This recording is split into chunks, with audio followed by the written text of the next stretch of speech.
अथ नवमोऽध्यायः। श्रीभगवानुवाच इदं तु ते गुह्यतमं प्रवक्ष्याम्यनसूयवे ज्ञानं विज्ञानसहितं यज्ञात्वा मोक्ष्यसे शुभात्। The Supreme Personality of Godhead said, "My dear Arjuna, because you are never envious of me, I shall impart to you this most confidential knowledge and realization, knowing which you shall be relieved of the miseries of material existence." Raja Vidya Raja Guhyam Pavitram Idamuttamam Pratyakshaavagamam Dharmyam Susukham Kartumavyayam.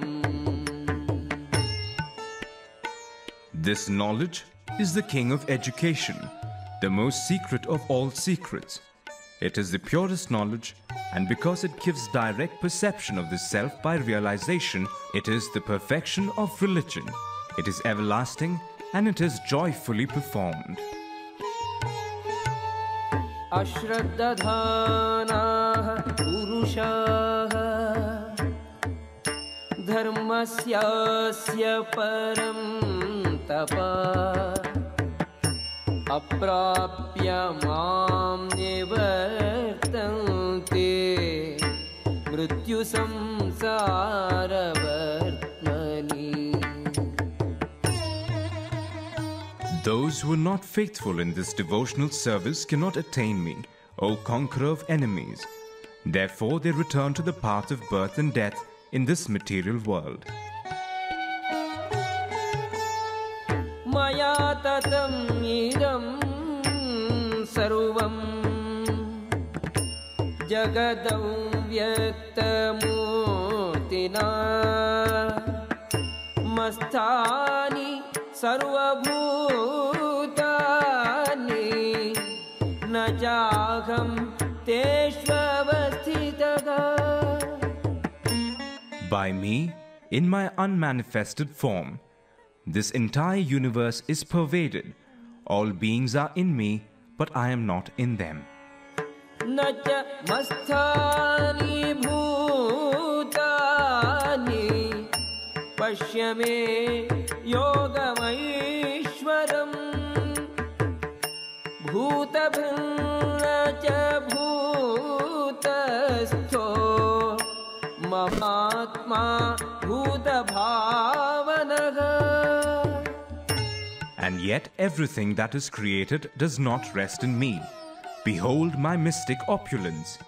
Although I am the maintainer of all living entities, and although I am everywhere, I am not a part of this cosmic manifestation, for myself is the very source of creation.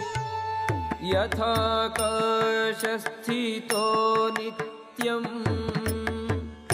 vayuhu sarvatra gomahan tatha sarvani bhutani matsthani tupadharaya. Understand that, as the mighty wind blowing everywhere rests always in the sky, all created beings rest in me. Sarvabhutani kaunteya prakritim yanti mamikam kalpakshaye punaha tani kalpado visrijamyagam. O son of Kunti, at the end of the millennium, all material manifestations enter into my nature, and at the beginning of another millennium, by my potency, I create them again. Prakritim swam avashyabhya visrijami पुनः पुनः पुनः भूतग्रामम् इमं कृत्स्नम् अवशं प्रकृतेर्वशात्. The whole cosmic order is under me. Under my will, it is automatically manifested again and again, and under my will, it is annihilated at the end. न च मां तानि कर्माणि निबध्नन्ति धनञ्जय. उदासीनवदासीनम् असक्तं तेषु कर्मसु. O Dhananjaya, all this work cannot bind me. I am ever detached from all these material activities, seated as though neutral. मयाध्यक्षेण प्रकृतिः सूयते सचराचरम्. हेतुनानेन कौन्तेय जगत् विपरिवर्तते. This material nature, which is one of my energies, is working under my direction, O son of Kunti, producing all moving and non-moving beings. Under its rule, this manifestation is created and annihilated again and again.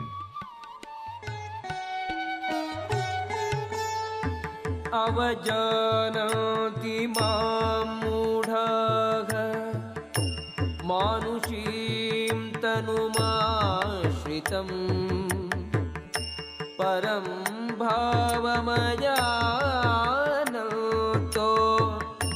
मम भूतमहेश्वरम्.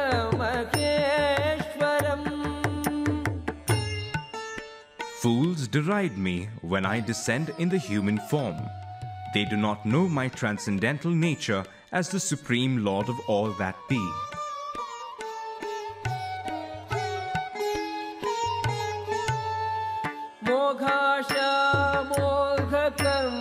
मोघकर्माणो मोघज्ञाना विचेतसः. राक्षसीम् आसुरीं चैव प्रकृतिं मोहिनीं श्रिताः. Those who are thus bewildered are attracted by demonic and atheistic views. In that deluded condition, their hopes for liberation, their fruitive activities, and their culture of knowledge are all defeated.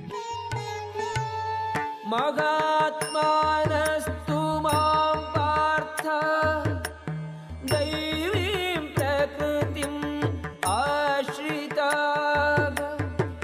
bhajanti ananyamanaso jnatva bhutadim avyayam. O son of Pritha, those who are not deluded, the great souls, are under the protection of the divine nature. They are fully engaged in devotional service because they know me as the Supreme Personality of Godhead, original and inexhaustible.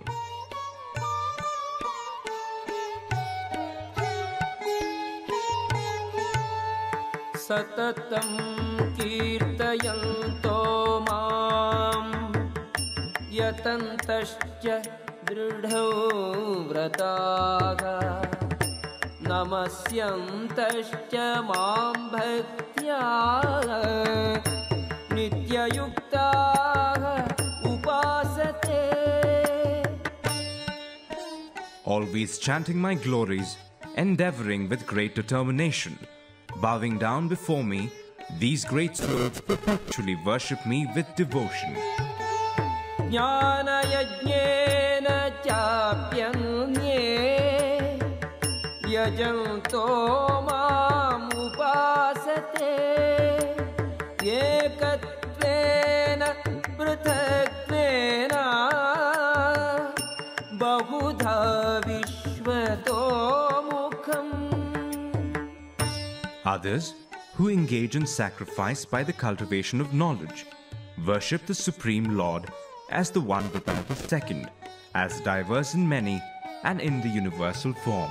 Aham kratuhu aham yajnaha swadhagamagam mantrogamagamevadyam ahamakniragam hutam. But it is I who am the ritual, I the sacrifice, the offering to the ancestors, the healing herb, the transcendental chant.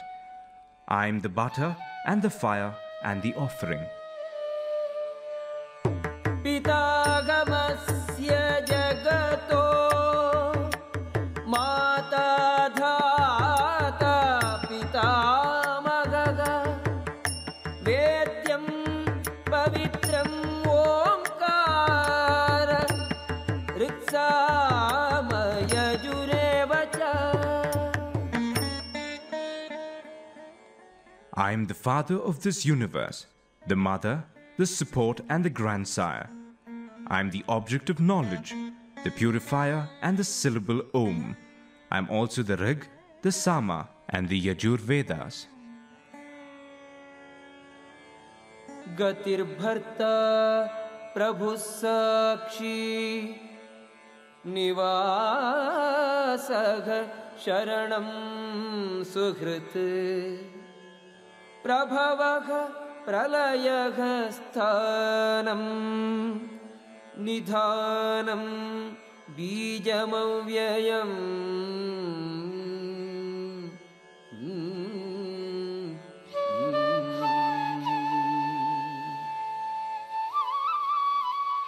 I am the goal, the sustainer, the master, the witness, the abode, the refuge and the most dear friend. I am the creation and the annihilation, the basis of everything, the resting place and the eternal seed.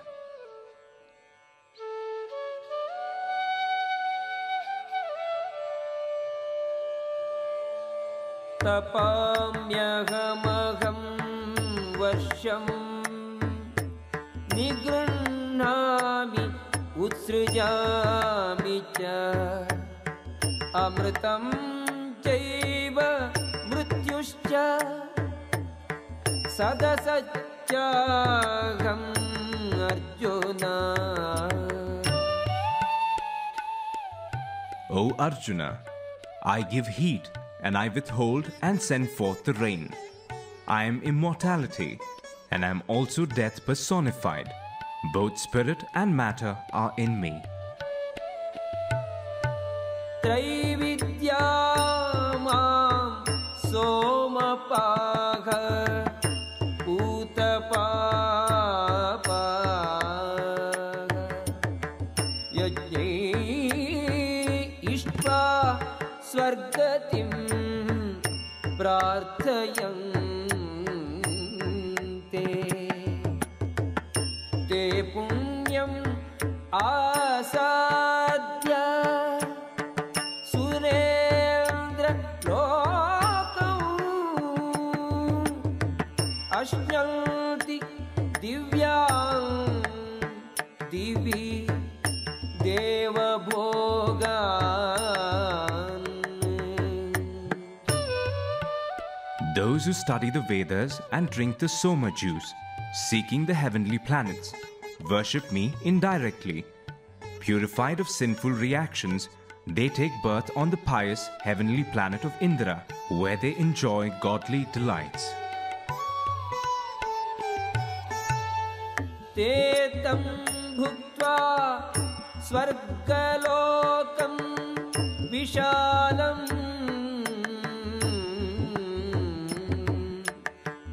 Shine punye martyalokam vishanti Yevam trayi dharmam anuprapanna गतागतं कामकामाः लभन्ते.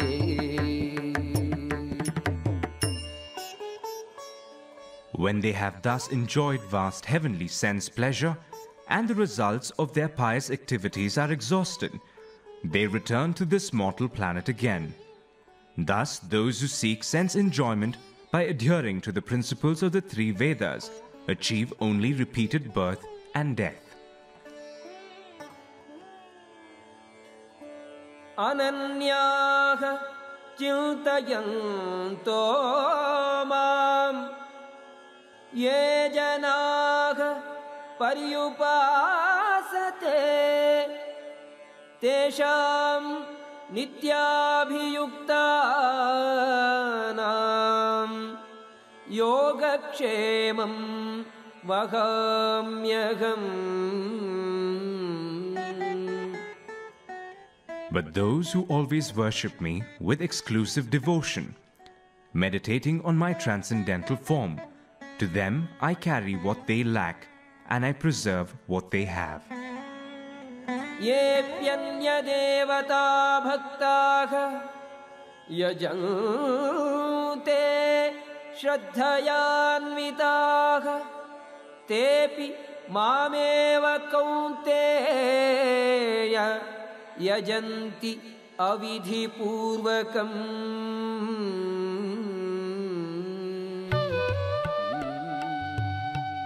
Those who are devotees of other gods and who worship them with faith actually worship only me, O son of Kunti, but they do so in a wrong way. अहं हि सर्वयज्ञानां भोक्ता च प्रभुदेव च न तु माम् अभिजानन्ति तत्त्वेनातश्च्यवन्ति ते. I am the only enjoyer and master of all sacrifices. Therefore, those who do not recognize my true transcendental nature fall down. यान्ति देवव्रताः देवान् पितॄन् यान्ति पितृव्रताः भूतानि यान्ति भूतेज्याः यान्ति मद्याजिनोऽपि माम्. Those who worship the demigods will take birth among the demigods. Those who worship the ancestors go to the ancestors. Those who worship ghosts and spirits will take birth among such beings. And those who worship me will live with me. पत्रं पुष्पं फलं तोयं यो मे भक्त्या प्रयच्छति तदहं भक्त्युपकृतम् अश्नामि प्रयतात्मनः. If one offers me with love and devotion a leaf, a flower, fruit or water, I will accept it.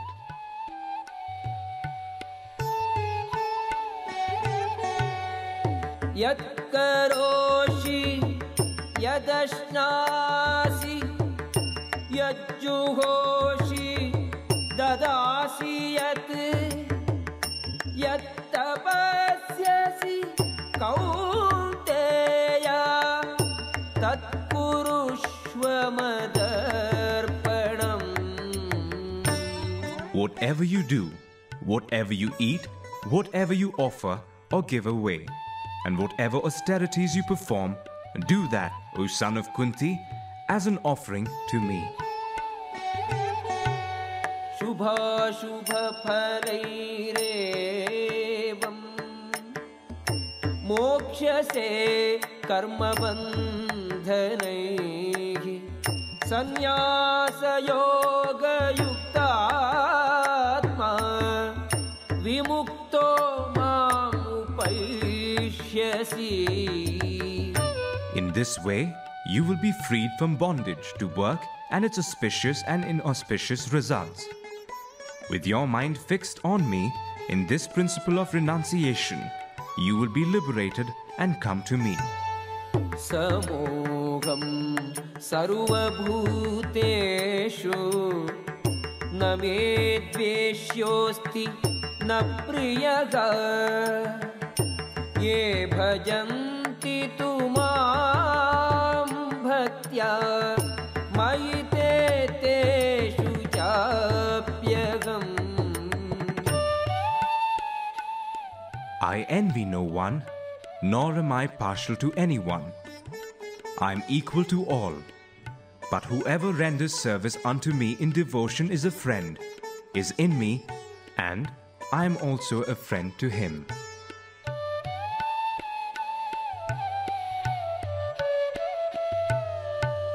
Api chet suduracharo bhajate mam ananya bhag sadhurevasa mantavyaga samyak vyavasito hi saha. Even if one commits the most abominable action, if he is engaged in devotional service, he is to be considered saintly because he is properly situated in his determination. Kshipram bhavati dharmatma shashvat shantim nigacchati kaunteya pratijanihi name bhaktaha pranashyati. He quickly becomes righteous and attains lasting peace. O son of Kunti, declare it boldly that my devotee never perishes. Mam hi partha vyapashritya yepi syuhu papayonayaha striyo vaishyaha tatha shudraha tepi yanti param gatim. O son of Pritha, those who take shelter in me, though they be of lower birth, women, Vaishyas and Shudras, can attain the supreme destination. Kim punar brahmanaha punyaha bhaktaha rajarshayas tatha anityam asukham lokam imam prapya bhajasva mam. How much more this is so of the righteous Brahmanas, the devotees and the saintly kings. Therefore, having come to this temporary, miserable world, engage in loving service unto me. Malmara bhava madbhakto madhyaji mam namaskuro mame vaishyasi yuktaivam atmanam matparayanaga. Engage your mind always in thinking of me. Become my devotee. Offer obeisances to me and worship me. Being completely absorbed in me, surely you will come to me. Om Tat Saditi Srimad Bhagavad Gitasu Upanishatsu Brahma Vidyayam Yoga Shastre Shri Krishna Arjuna Samvade Raja Vidya Raja Gukhya Yogo Nama Navamodhyayaha.